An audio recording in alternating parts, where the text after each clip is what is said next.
Bonsoir Alexandre Orloff. Bonsoir. Merci d'être sur le plateau de BFM TV. Vous êtes l'ambassadeur de Russie en France. Ce soir, le rendez-vous, la conférence de Minsk a commencé, le sommet de la dernière chance pour faire cesser les hostilités en Ukraine. Est-ce que vous êtes optimiste? Est-ce que vous croyez qu'on peut aboutir à un accord? Non, moi, je pense qu'on peut être optimiste, puisque si le chef d'État se déplace à Minsk, c'est qu'il y a des raisons d'espérer qu'on pourra arriver à des résultats importants et concrets. Vladimir Poutine, Angela Merkel, François Hollande, Petro Poroshenko, ils se sont réunis. Vladimir Poutine est arrivé 1h30 en retard. C'était un message? C'était une manière de dire que c'était lui le patron? Non. Non. Le patron, c'est Loukachenko. C'est lui qui reçoit. Le patron, le président de la Biélorussie. Le président de la Biélorussie. Non, je crois que le retard du président russe est dû peut-être au fait qu'il est rentré aujourd'hui de son voyage au Caire. C'est quand même un long voyage. Je pense pas qu'il faut voir là quelques considérations politiques.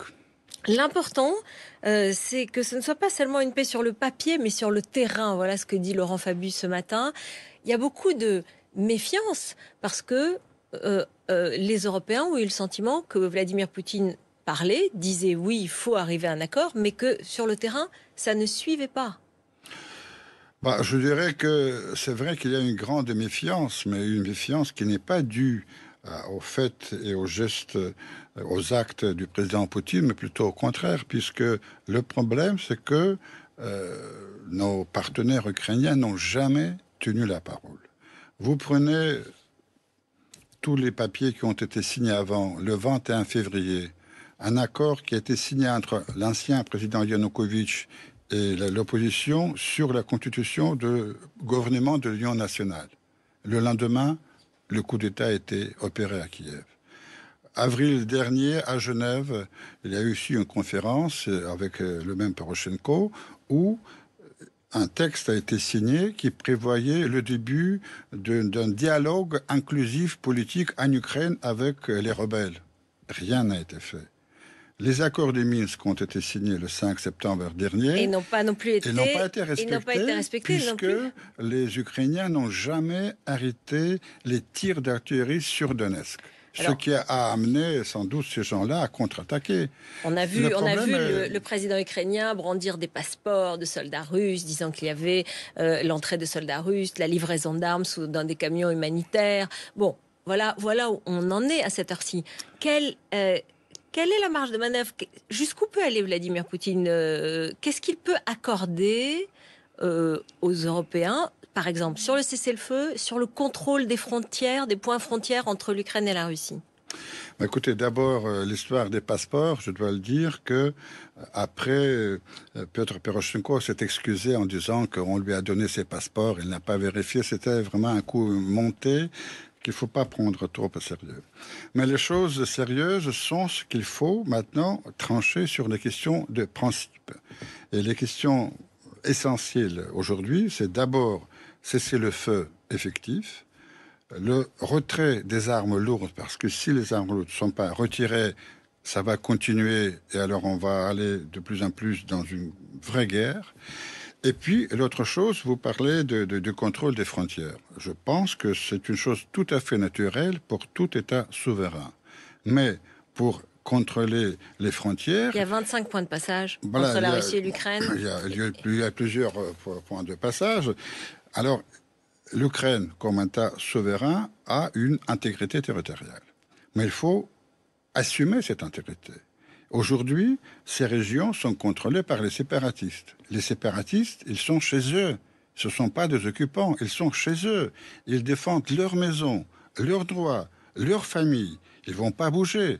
Il faut trouver la paix avec ces gens-là. C'est ça l'essentiel du problème. Si on trouve la paix avec ces gens-là, si on adopte une loi d'amnistie qui va garantir que du jour au lendemain, tous ces gens-là ne seront pas arrêtés et mis dans leur prison, en ce cas-là, je crois qu'il y aura une paix au sein de l'Ukraine et l'Ukraine pourra très facilement contrôler ses frontières, ce qui est une chose, encore une fois, naturelle. Donc Vladimir Poutine, il serait prêt et il serait d'accord. L'opinion publique russe, D'ailleurs, madame, c'est prévu par les accords de Minsk. Oui. Ça a été prévu. On n'a jamais refusé ça.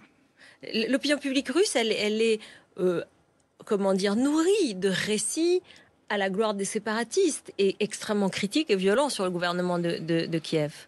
Est-ce que, du coup, Vladimir Poutine a une marge de manœuvre, y compris par rapport à sa propre opinion publique? Est-ce qu'il peut vraiment avancer? Non, l'opinion publique russe est nourrie par les images de guerre qu'on reçoit et qu'on voit tous les soirs à la télévision. Tous les soirs à la télévision russe, d'ailleurs on peut le capter ici en France, ce que je fais, on voit la ville de Donetsk pilonnée par l'artillerie ukrainienne. On voit des morts civils, des femmes, des enfants qui sont tués dans les rues. Et ceci se passe à 3 heures de vol en Europe. C'est ça qu'il faut arrêter. Et bien sûr, on peut très bien comprendre l'opinion publique russe qui est révoltée par ça. Elle est très, très favorable à Vladimir Poutine aujourd'hui. Il a 85% de popularité. Oui, tout à fait. Tout le pays derrière lui. Tout le pays est derrière lui et ça fait partie de ses points forts, bien sûr.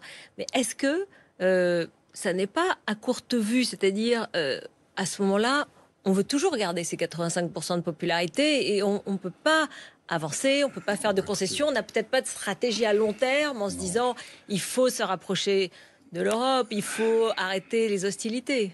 Vous savez que je pense que Poutine peut très bien avoir le même soutien en faisant d'autres choses. Et son grand projet, c'est de faire prospérer la Russie d'une façon économique, construire un grand pays démocratique, respecté par tous. Et on a été en quelque sorte amené dans cette confrontation. On n'a jamais voulu cette confrontation avec l'Occident. Ceci a été, disons, voulu par d'autres. Mais Poutine n'a jamais misé sur la force, sur la guerre pour être populaire. D'ailleurs, déjà, il a été élu président avec plus de 66% de vote. Et il n'a pas eu aucune guerre. Non, je crois que le secret de la popularité de Poutine tient en fait que c'est un vrai patriote. C'est un homme qui aime son pays et qui fait tout pour que son pays prospère. Aujourd'hui, il y a des sanctions économiques. Elles peuvent reprendre demain au sommet européen s'il n'y a pas d'accord ce soir. Il y a cette menace d'aggravation des sanctions économiques. Il y a la crise du pétrole, la chute des prix du pétrole.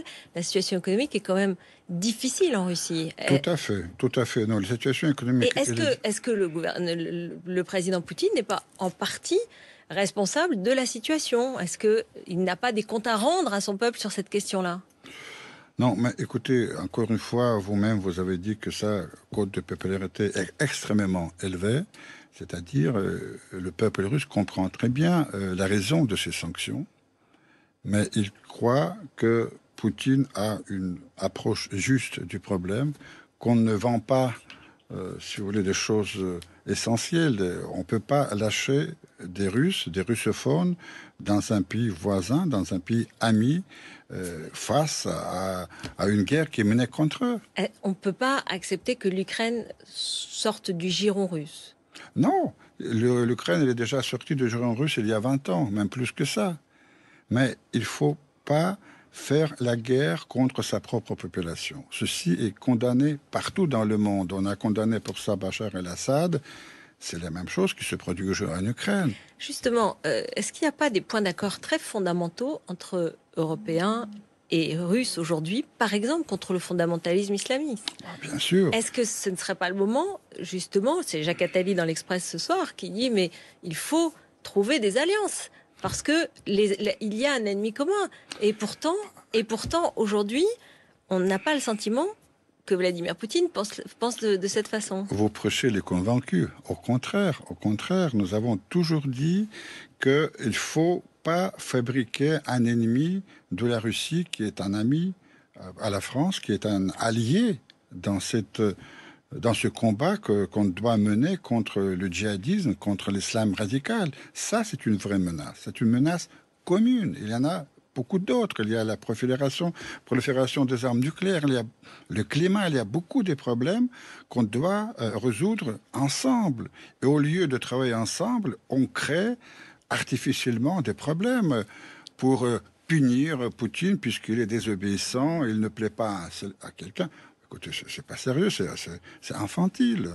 Et lui-même, est-ce qu'il n'a pas aussi tendance à voir le monde sous un œil un peu de guerre froide?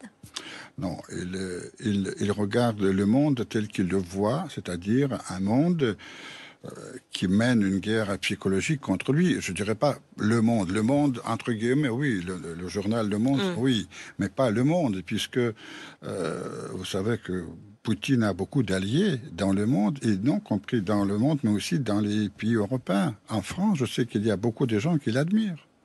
Front National, par exemple. Pas du tout, pas du tout. Non, je reçois des lettres tous les jours des simples Français avec les mots d'admiration et de soutien. Je ne pense pas qu'ils sont tous des membres du Front National. C'est la France profonde qui parle. Mais le Front National a une relation particulière avec Vladimir Poutine Enfin, voilà, on s'est interrogé sur la relation de Vladimir Poutine avec le Front National, un financement, une certaine affection, avec aussi d'autres partis populistes européens. Vous avez cité Jacques Attali, qui est un homme plus que respectable, qui n'a rien à voir avec le Front National, mais qui dit aujourd'hui, justement, dans cet article, qu'il faut faire de la Russie notre allié. Alors, et pourquoi le Front National, alors ?